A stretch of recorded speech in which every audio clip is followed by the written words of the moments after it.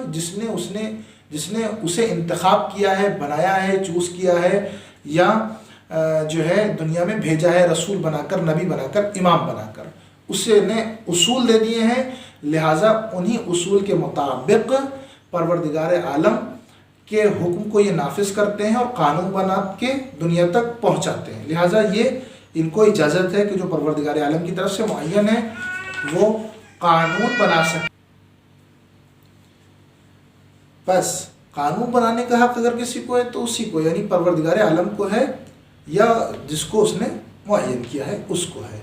اب ایک اور آخری بات جو توحید افعالی کی قسموں میں آتی ہے وہ یہ کہ توحید جسے ہم کہہ سکتے ہیں توحید الوہیت۔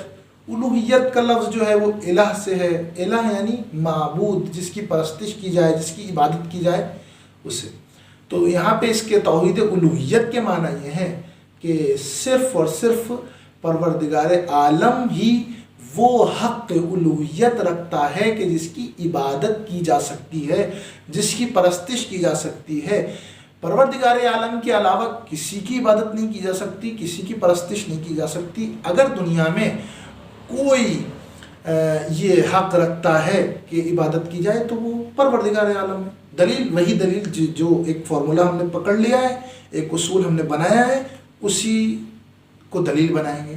بھئی جس نے خلق کیا، جو مالک ہے، جو تدبیر کرنے والا ہے، جو تقدیر لکھنے والا ہے، ٹھیک ہے، جو ہمارے اوپر حاکم ہے، جو حکومت کرنے والا ہے، جو قانون بنانے والا ہے اچھائی کے اور برائی کے، اور جو شریعت نافذ کرنے والا ہے، وہی تو وہ ہوگا کہ جس کی عبادت کی جائے۔ اس کے علاوہ کس کی عبادت کا حق ہے؟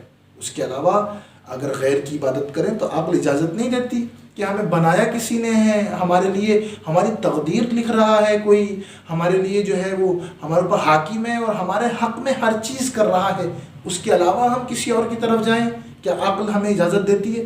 ہرگز عقل اجازت نہیں دیتی ہے۔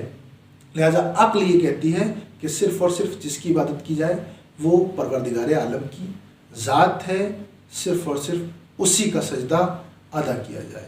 السلام علیکم ورحمۃ اللہ وبرکاتہ۔